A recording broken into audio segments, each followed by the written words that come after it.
I nursed my paralyzed husband for 10 years. I changed his bedpans, pureed his food, and turned him in his bed every 2 hours to prevent sores. For a decade, my world was the four walls of his sickroom. Then one day he got up, walked out the door, and married his physical therapist. They thought I would just wither away in the silence of the house I was trapped in. They thought wrong. They forgot that a nurse knows more than just how to care. She knows exactly where to find the pressure points. Before I begin, I just want to say thank you for taking the time to hear my story. If you're comfortable, let me know where you're listening from and what time it is where you are. I'm Josephine Monroe, and for a long time my world was very, very small. Now, let me tell you how I made it bigger. For 10 years, my life moved to the rhythm of a machine. The beep of the blood pressure cuff, the gentle whir of the electric hospital bed, the soft, rhythmic puff of the alternating air mattress that was my husband's world. Walter's world. And because it was his, it became mine.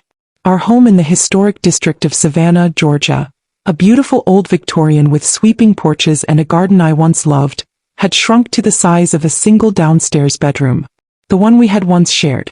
Now it was his sickroom and I was its permanent, unpaid staff. It all started with a rainy Tuesday and the screech of tires. Walter, a history professor at the university with a charm that could coax secrets from stone, had been driving home when a truck ran a red light. The accident was brutal. He'd survived, they told me at the hospital, but the damage to his spine was catastrophic. He was a paraplegic. Paralyzed from the waist down. The man who loved to walk the cobblestone streets of Savannah, who prided himself on his commanding lecture hall presence, would never stand again. I was a senior nurse at the time, respected, with decades of experience under my belt. But when they told me the extent of his needs, the round-the-clock care, the constant monitoring, the sheer physical and emotional toll it would take, I made a choice. The only one I felt I could make. I took an early retirement. I traded my starched white uniform for sweatpants and my colleagues for the four silent walls of our home. I became his caregiver. The first year was a blur of grief and adjustment. I learned to hoist his dead weight from the bed to the wheelchair, a maneuver that left my back screaming in protest. I mastered the delicate art of catheter changes and learned to read the subtle signs of a brewing infection. I cooked, I cleaned, I managed his medications, and I sat by his bed reading him the dense history tomes he could no longer hold himself. In those early days, I saw it as an extension of my marriage vows. In sickness and in health, I was his wife. This was my duty. But sickness doesn't always bring out the best in a person. Sometimes, it just strips away the varnish and reveals the rot underneath. Walter's charm, once a public spectacle, curdled into private cruelty. The bed became his throne, and from it he ruled with an iron fist of passive aggression and outright contempt. "Josephine, did you really need to buy the expensive brand of orange juice?" he'd ask, his voice dripping with condescension as I tried to balance the checkbook at his bedside. He insisted on controlling all our finances, a task he managed from a laptop propped on an adjustable table. Every receipt had to be presented, every purchase justified. "You're not earning anymore, my dear. We must be frugal." It was a constant, grinding humiliation. I was a 58-year-old woman, a professional who had managed entire hospital wards, now begging for pocket money to buy groceries. He'd hold out a $20 bill and say, "Make it last, Josephine. This is the most important work you'll ever do. Don't be ungrateful." His emotional abuse was a slow drip poison. He criticized my cooking, the way I cleaned, the friends who tried to visit. Then they stopped trying. My world shrank further. He'd wait until I was exhausted, until I'd just finished turning his heavy, unresponsive body, and he'd sigh.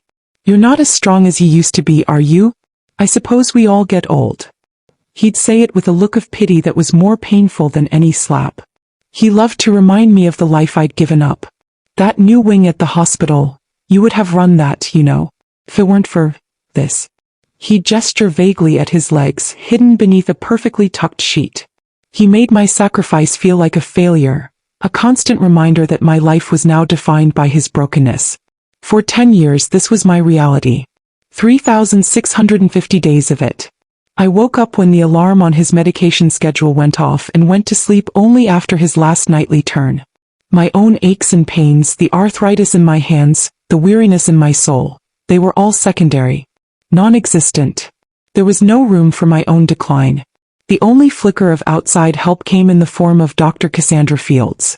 She was a physical therapist assigned by his insurance company to come twice a week to perform range-of-motion exercises on his legs. She was in her late 30s with a bright, professional smile and a relentlessly cheerful demeanor. "We have to keep the blood flowing, Walter," she'd chirp, manipulating his limp limbs. Walter, who was sullen and dismissive with me, would light up for Cassandra. He'd regale her with stories from his teaching days, his voice regaining some of its old, charismatic timbre. "You have a brilliant mind, Walter," she'd say, her eyes wide with admiration. "It's a privilege to work with you." I should have seen it. The way her professionalism was a little too personal. The way she'd touch his arm a little too long when she laughed at his jokes. I was too tired. Too beaten down. I saw her cheerfulness as a respite. A brief moment where someone else was the focus of his attention. I'd use her visits to retreat to the garden, to pull weeds and feel the sun on my face, trying to remember the woman I used to be. I was grateful for the break, blind to what was happening right under my nose. I saw her as an ally in his care, not a conspirator in my betrayal. Then came the morning it all ended. It was a Thursday. I woke up at 6 a.m. as always. I went to his room to begin the morning routine. Catheter, sponge bath, medication. But the room was empty. The hospital bed was perfectly made, the sheets pulled taut, the pillows fluffed. The wheelchair was folded neatly in the corner. His laptop was gone. His books were gone. The air in the room was still silent. For a moment I was gripped by a primal fear. Had he fallen? Had he somehow gotten out and hurt himself? My mind raced through a dozen frantic scenarios, each one ending with me finding him helpless on the floor somewhere. I called his name. Walter? Walter. The silence that answered was heavier than any sound. I searched the house, my heart pounding against my ribs. The kitchen, the living room, the porch. Nothing. He was gone. I returned to the bedroom, my body trembling. And that's when I saw it. A single piece of white paper, folded in half, sitting in the very center of the perfectly made bed. It was not in an envelope. It was stark, clinical. My hands shook as I picked it up and unfolded it. There were only 5 words, written in his familiar, elegant script. The same script that had penned love letters to me 40 years ago. Got better. Don't look for me. I read the words once. Twice. A third time. They didn't make sense. It was like reading a sentence in a language I didn't understand. Got better? People don't just get better from a severed spinal cord. It was impossible. A cruel joke. I sank onto the edge of the bed, the mattress giving a soft puff of air. The same sound that had been the backdrop of my life for a decade. But now it sounded like a sigh of finality. The note lay in my lap, 5 words that had just detonated my entire world. The past 10 years of my life. The sacrifice, the pain, the endless, thankless labor. It all rushed into the vacuum of that empty room. I sat there for a long time, the silence of the house pressing in on me, the smell of antiseptic still clinging to the air. The man I had given up my life for hadn't just left me. He had vanished, leaving behind a riddle that felt like the punchline to a joke I had been the butt of for 3,650 days. The first hour after I found the note was a fugue state of disbelief and rising panic. My training as a nurse, the part of my brain hardwired for crisis, took over. The note had to be a delusion, a symptom of something worse. A stroke, perhaps? Had he become confused, wandered out into the streets of Savannah, and was now lying in a ditch somewhere? The cruelty of the words didn't fully register. Only the terrifying possibility of his vulnerability did. After a decade of him being the center of my universe, my first instinct was not to feel anger, but a profound, conditioned sense of responsibility. I called the hospitals first, my voice trembling as I asked the emergency rooms if a confused man in his late 60s had been brought in. Each "no ma'am" was a small, sharp blow. I called the police next, the dispatcher's patient questions feeling surreal. "No, he's not just missing," I explained, my voice cracking. "He's paralyzed. He can't walk. He's in a wheelchair." Or he was. The empty space where the wheelchair used to be loomed in my mind. By noon I was frantic. I had called the few friends I hadn't been alienated from, their confused sympathies offering little comfort. It was then, in a moment of desperation, that I called the one person I knew would be logical and clear-headed. My nephew, Marcus Thorne. Marcus was my sister's boy, a sharp, savvy man in his early 40s who worked as a forensic accountant in Atlanta. He was practical, unsentimental, and had never been a fan of Walter. He'd always been polite, but I'd seen the look in his eyes during his rare visits. A flicker of skepticism, a quiet disapproval of how Walter treated me. "Aunt Jo, slow down," he said, his voice a calm anchor in my storm of panic. I explained the situation. The empty room, the missing wheelchair, the bizarre note. "He just vanished?" Marcus asked, a strange note in his voice.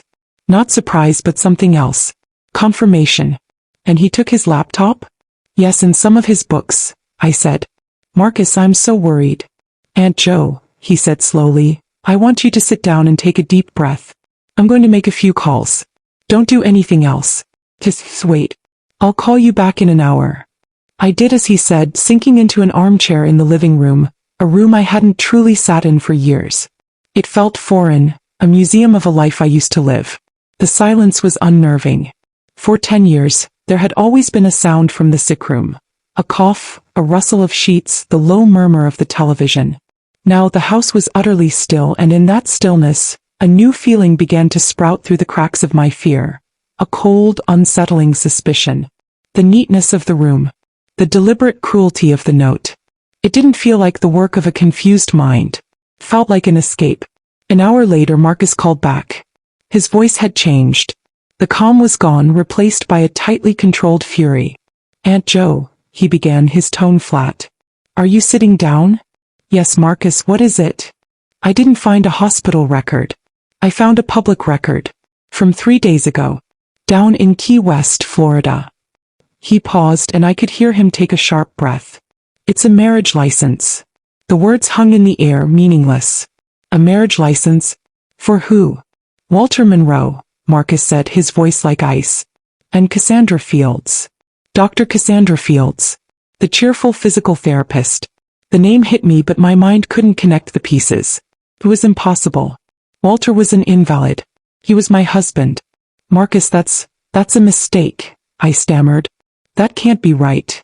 "It gets worse," he said, his voice low and dangerous. "The license was filed in person. Both parties were required to be present. With photo ID. He let that sink in. And then I found her social media page. It's public. She's been posting all morning." My hand was shaking so hard I could barely hold the phone to my ear. "Posting what?" "Pictures, Aunt Jo. From their honeymoon." He hesitated. "I'm sending one to your phone right now. I'm sorry. You need to see this." A moment later my phone buzzed. With a sense of dread so profound it felt like I was falling, I pulled the phone away from my ear and opened the message. The picture loaded. My world stopped. It was a photograph, bright and saturated with the cheerful colors of a tropical paradise. A pristine white sand beach, a turquoise ocean, a sky so blue it hurt to look at. And in the center of it all stood two people, their arms wrapped around each other, beaming at the camera. One was Dr. Cassandra Fields, her professional smile now a triumphant, intimate grin. She was wearing a white sundress, her hair blowing in the sea breeze. The other person was my husband, Walter. He was standing. He wasn't just standing, he was thriving. He looked 10 years younger, his face tan and relaxed. He was wearing linen pants and a light blue shirt, the kind of clothes he hadn't worn in a decade. His arm was wrapped firmly around Cassandra's waist, his posture strong, his legs planted firmly in the sand. There was no wheelchair. No sign of sickness or frailty. There was only a healthy, vibrant man, smiling with a joy I hadn't seen on his face in 20 years. I stared at the image, my brain refusing to process what my eyes were seeing. The man in the picture was the man I had married, but a version of him I thought was lost forever. The man I had bathed, fed, and turned over in a bed for a decade. The man whose limp, unresponsive legs I had lotioned and massaged, was standing on a beach with another woman. His wife. The lie was so monstrous, so audacious, it was almost incomprehensible. 10 years. 10 years of my life, sacrificed for a man who wasn't sick. 10 years of being a servant to a fraud. Every condescending remark, every complaint about his pain, every sigh of feigned helplessness, it was all a performance. A long, elaborate, cruel con. And I was the sole audience. The humiliation washed over me in a hot, sickening wave. It was worse than grief. It was the soul-crushing realization that my compassion, my loyalty, my love had all been used as weapons against me. He hadn't just deceived me. He had erased me. He and Cassandra, the cheerful therapist, had plotted this together, right under my roof. Her sympathetic smiles, her encouraging words, they were all part of the act. They had been laughing at me. For years. I thought of her touching his arm, of him lighting up when she entered the room. It wasn't a patient's gratitude. It was the intimacy of co-conspirators. They had likely planned every detail from his bedside, while I was in the kitchen pureeing his food or in the laundry room washing his soiled linens. The thought was so vile it made me physically ill. I stumbled to the kitchen sink and retched, my body convulsing with the force of the betrayal. When the sickness passed, I was left with a chilling emptiness. The love, the worry, the decade of devotion, it all curdled into something hard and cold in the pit of my stomach. I looked at my hands, the knuckles swollen with arthritis, the skin dry and worn from a decade of thankless labor. These were the hands that had cared for a liar. I walked back to the phone, my steps steady. The shock had burned away, leaving behind a clarity so sharp it felt like a shard of glass in my heart. "Marcus," I said, my voice devoid of any tremor. It was a voice I hadn't heard myself use in years. It was the voice of the senior nurse who could command a chaotic emergency room with 2 words. "Aunt Jo, I'm so sorry," he began. "Don't be," I interrupted, my tone cutting through his sympathy.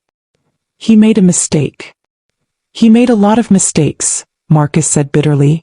"No," I said, looking around the house that was now a crime scene, a monument to my own foolishness.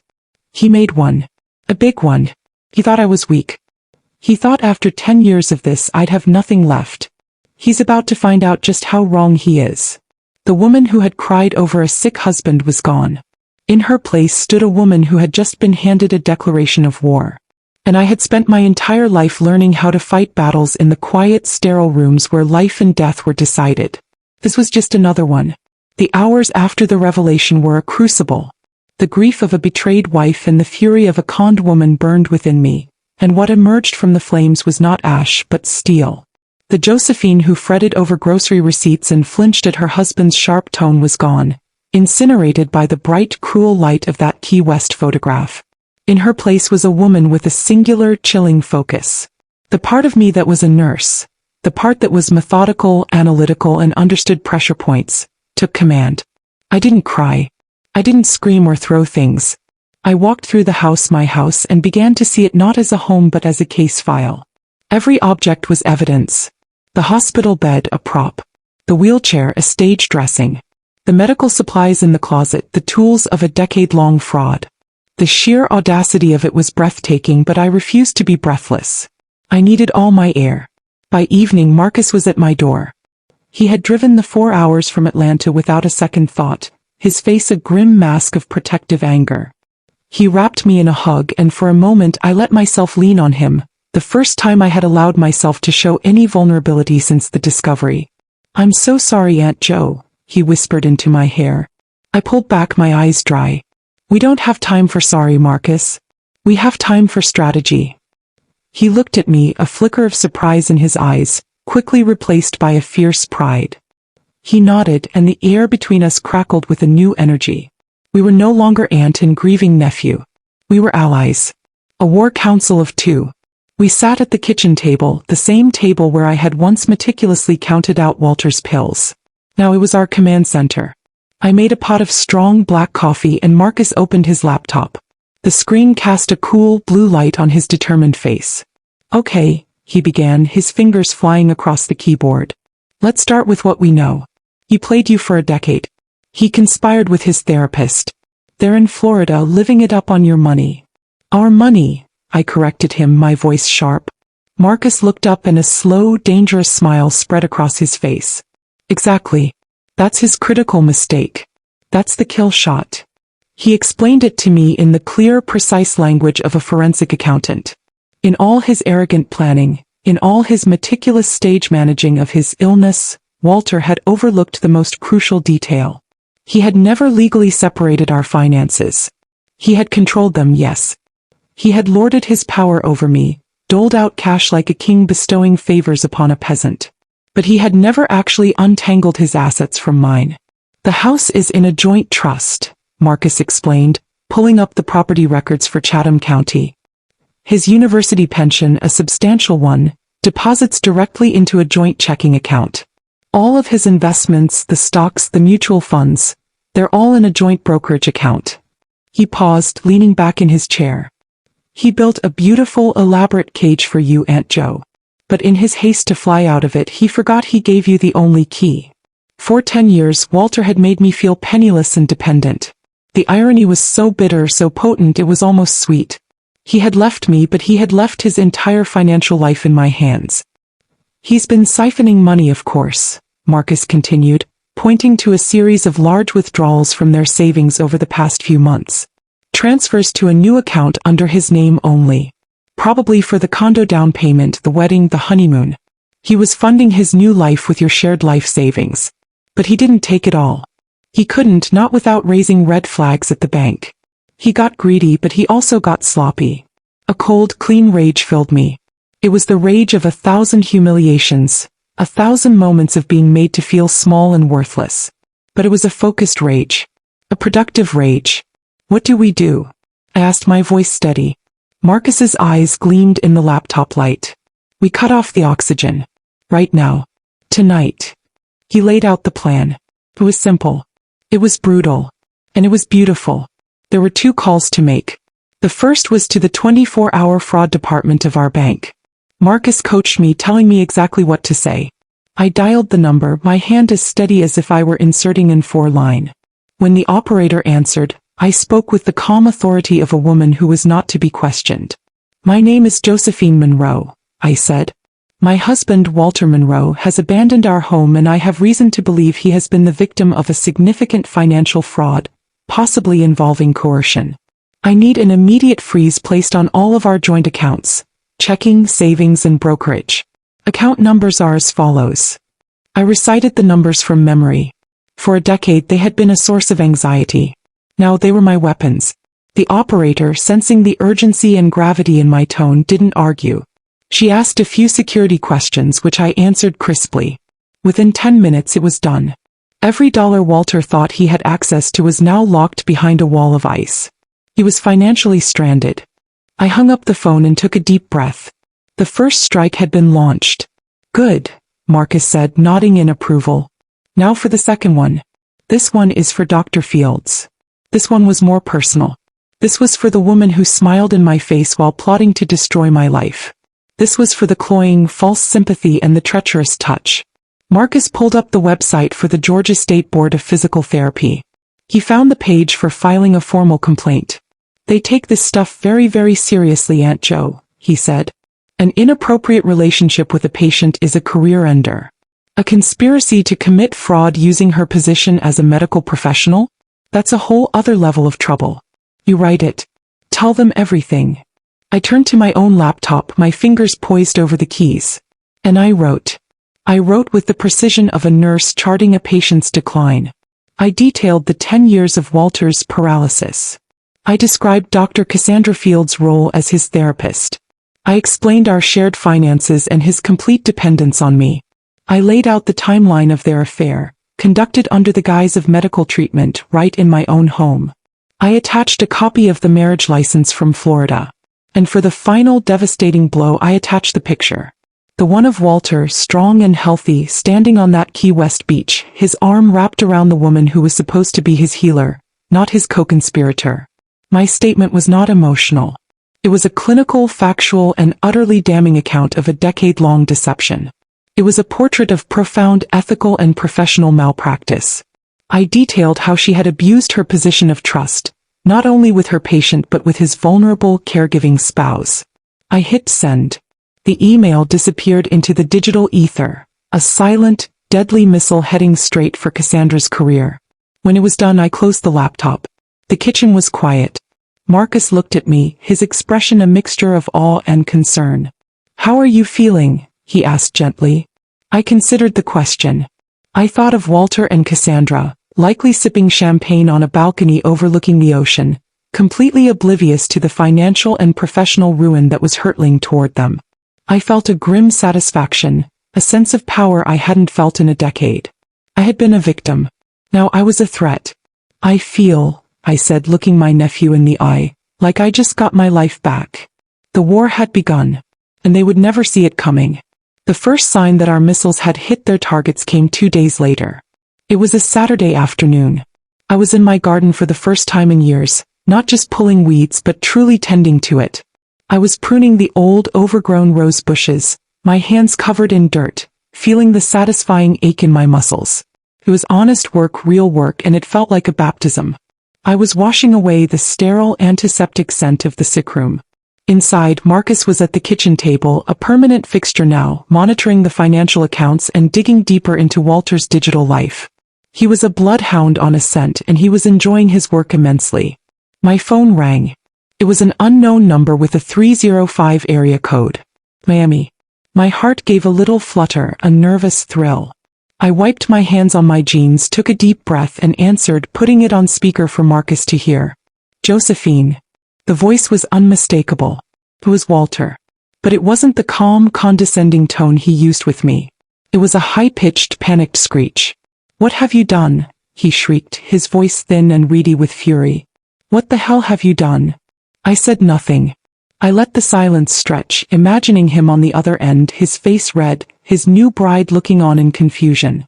Our cards were just declined. At a restaurant. We looked like fools, he yelled. And the down payment for the condo. They called this morning, said the wire transfer was rejected. The account is frozen. What did you tell them? I took a quiet pleasure in his panic. This was the man who made me account for every penny spent on toilet paper. I told them the truth, Walter, I said, my voice as calm and cool as a steel basin. I reported a case of suspected financial fraud.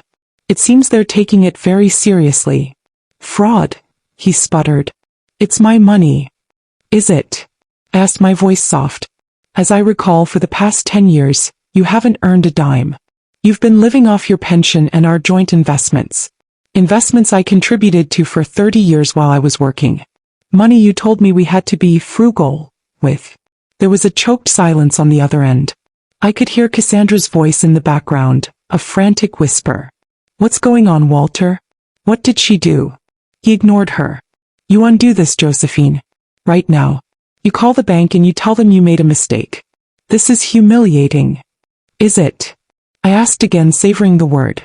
More humiliating than faking a disability for a decade?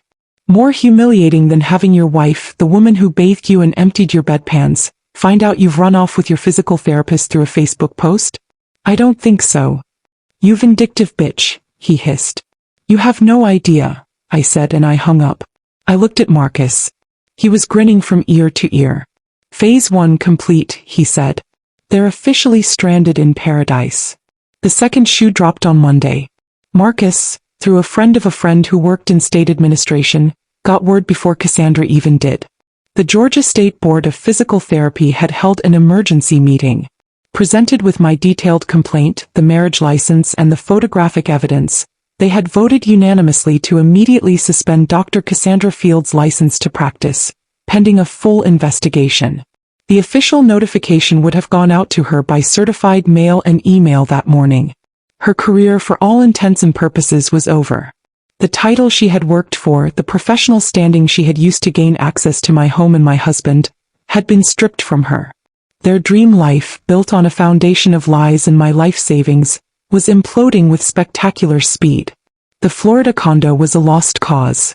Their lavish honeymoon cut short. With no access to funds and Cassandra's professional life in flames, they had no choice. They had to come back. They had to retreat from the sunny shores of their victory and return to the scene of their crime. I, on the other hand, was moving forward. With Marcus's guidance, I met with the best divorce attorney in Savannah, a sharp, no-nonsense woman named Eleanor Vance. I sat in her plush office, a place of quiet power, and laid out the entire story. I presented the same evidence I had sent to the medical board. Eleanor listened without interruption, her expression growing more thunderous with every detail. When I was finished, she leaned back in her leather chair and steepled her fingers. Mrs. Monroe, she said, her voice resonating with controlled outrage. In 30 years of practicing family law, I have seen some truly despicable things. But this is in a category all its own. This isn't just adultery. This is a level of calculated long-term fraud that is frankly sociopathic. She leaned forward, her eyes locking with mine. We will not just be filing for divorce. We will be filing a civil suit against both of them. We will sue for damages for the income you lost when you retired to care for him, for the emotional distress, and for punitive damages so high it will make their teeth ache. The validation in her words was a balm to a wound I didn't even know was still bleeding. For so long Walter had made me feel small, foolish, and incompetent. But in this room I was seen. My sacrifice was acknowledged, and my betrayal was given its proper name. The divorce papers were filed the next day. The civil suit was filed the day after that. Walter and Cassandra would be served the moment they set foot back in Georgia. Marcus had set up alerts on their names. We knew when they booked their flight from Key West to Atlanta. We knew they had to borrow money from Cassandra's parents just to afford the tickets. They flew back not in triumph but in utter disgrace.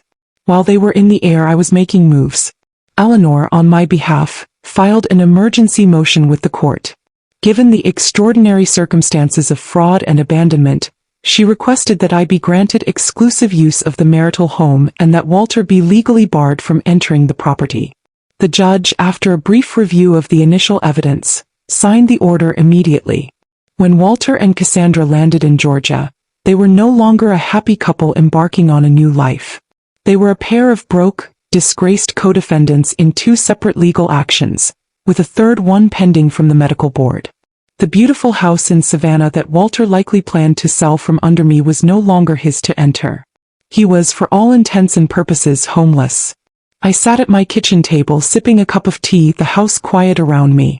The air no longer felt stagnant with sickness and resentment. It felt clean. Felt like mine. I had spent a decade as a prisoner in my own home, my life dictated by the whims of a cruel tyrant in a hospital bed. But with a few phone calls and the truth as my weapon, I had taken back my home, my finances, and my future. The oxygen had been cut off. Now I would just sit back and watch their world collapse. The weeks that followed were a masterclass in disintegration. Walter and Cassandra, stripped of their money and professional standing, were forced to rent a cramped, dreary apartment in a rundown complex on the outskirts of Savannah. The kind of place with thin walls and the perpetual smell of stale cigarette smoke in the hallways. I imagined it was a far cry from the oceanfront condo they had planned for in Key West.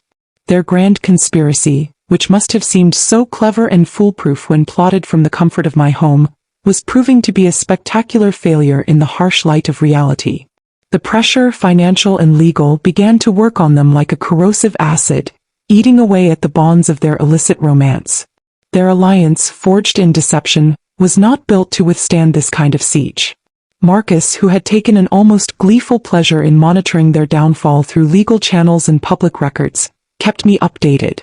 Their first joint credit card application was denied, he told me one evening, looking up from his laptop with a grim smile. No income for her, frozen assets for him. They're toxic. The legal proceedings moved with surprising speed. The evidence was so overwhelming, so black and white, that there was little room for them to maneuver. Our civil suit was a mountain of irrefutable facts. Marcus had meticulously documented a decade of my lost income, calculating what I would have earned as a senior nurse, including promotions and pension contributions. He created a precise timeline of Walter's fraudulent disability, cross-referencing it with Cassandra's visits and the large cash withdrawals leading up to their departure. It was an airtight case of conspiracy and fraud. The medical board's investigation was equally swift. They subpoenaed emails and text messages between Walter and Cassandra, which, according to our lawyer, painted a damning picture of their long-standing affair and their plan to abscond with my money. Cassandra's career was not just over.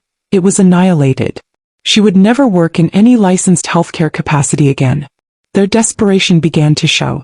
One afternoon, about a month after he had left, Walter appeared at my door. I saw him through the peephole and my stomach tightened. He looked diminished. The confident, tan man from the beach photo was gone. In his place was a pale, haggard-looking man in wrinkled clothes. He looked like what he was, a man whose world was collapsing. He knocked, a hesitant, unfamiliar sound. I did not open the door. Instead, I spoke through the wood, my voice calm and even. "You're not allowed on this property, Walter. There is a court order."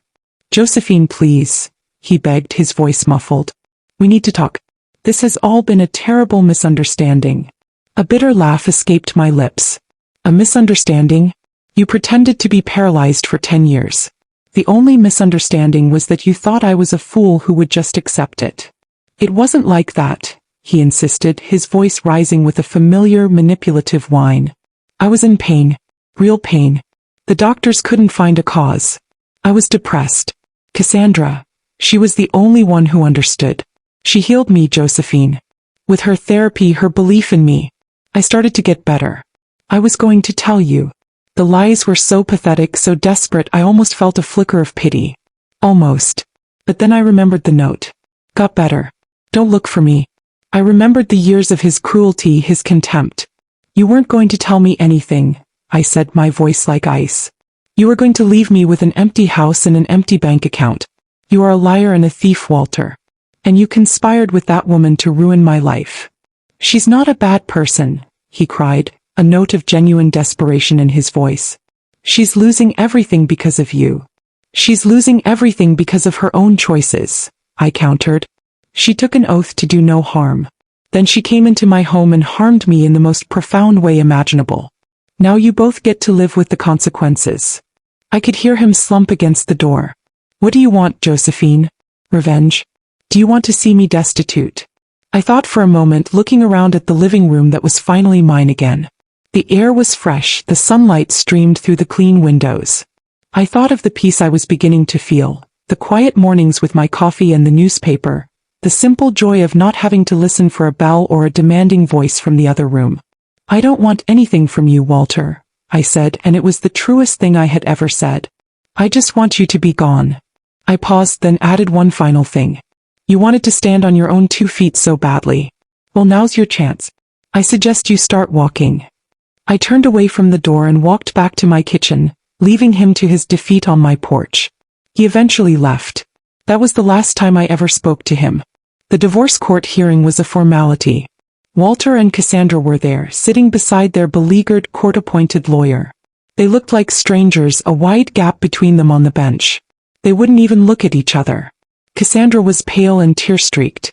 Walter just stared at the floor, a shrunken, defeated man.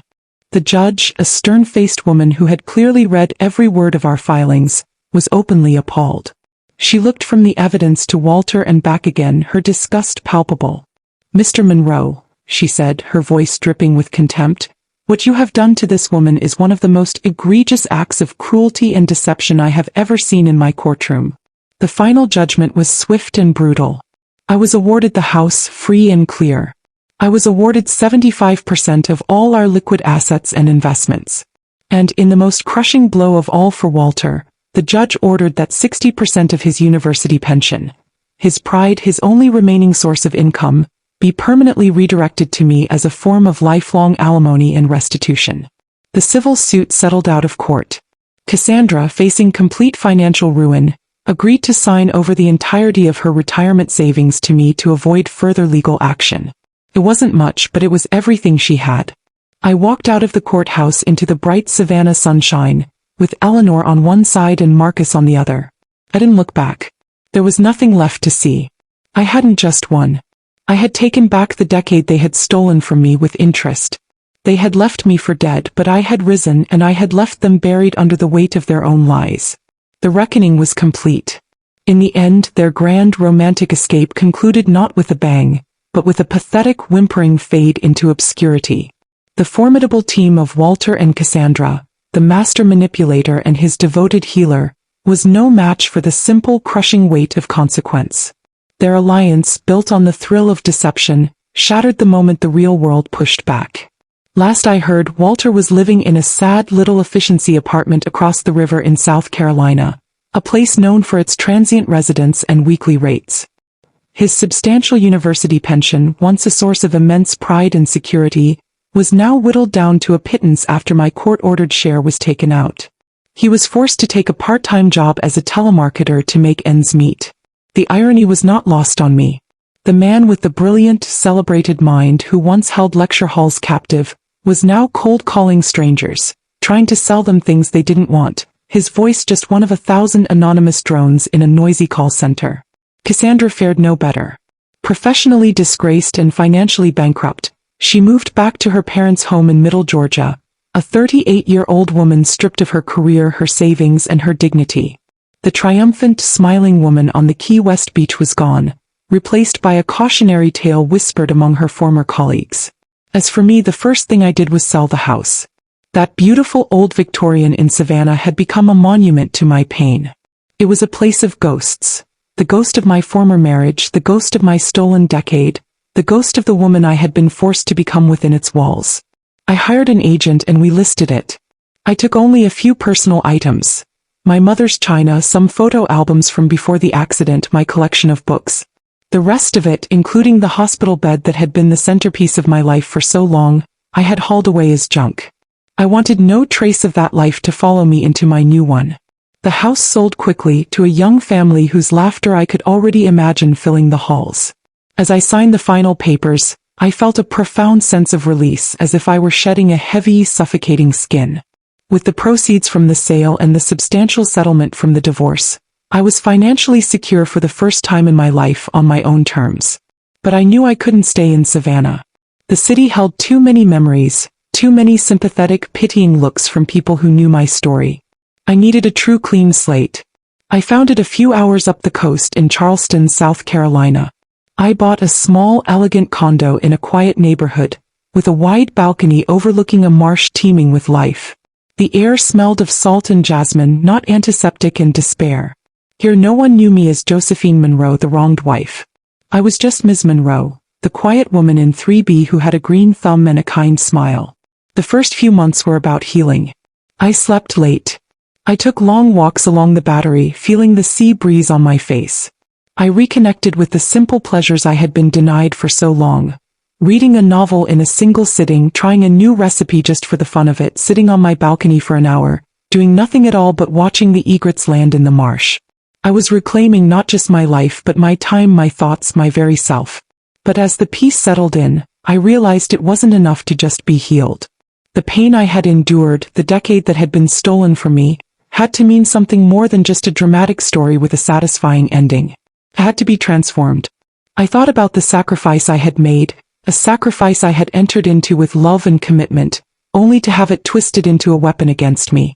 And I thought about how many others there were out there, trapped in similar, though perhaps less dramatic circumstances. The spouses, the children, the friends who put their own lives on hold to care for a loved one, often with little to no financial or emotional support. The silent, unsung heroes in sickrooms all over the country. With Marcus's help once again, I took a significant portion of my settlement and established a foundation.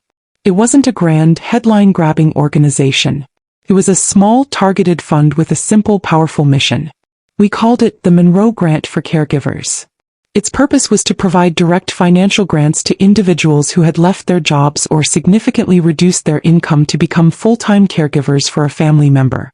It was money for respite care, for paying bills, for allowing a caregiver to hire help for a few hours a week so they could simply go to a movie or have lunch with a friend.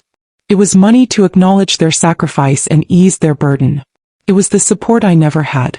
The first grant we awarded was to a man in his 50s who had quit his job as a mechanic to care for his wife with advanced Alzheimer's. In his application he wrote, "I just wish I could afford to have someone sit with her for an afternoon so I could go fishing. It's the only thing that clears my head." We sent him a check that would cover a professional caregiver for one afternoon a week for a full year. That, I realized, was the final act of my story.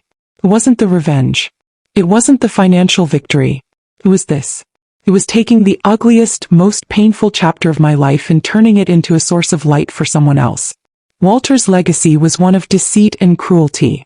This would be mine. Now my days are peaceful. I volunteer at the local library. I have a small circle of new friends. I talk to Marcus every week. My life is quiet, but it is profoundly full. Sometimes I sit on my balcony, a cup of tea in my hand, and I think about the man in the hospital bed and the woman who served him. They feel like characters in a book I read a long time ago. I did not just survive a betrayal. I did not just win a war. I took back my life, my dignity, and my name. And then I built something beautiful and lasting from the rubble. They thought they were leaving me with nothing. In the end, they gave me everything I needed to find my true purpose. And that is a victory sweeter than any revenge.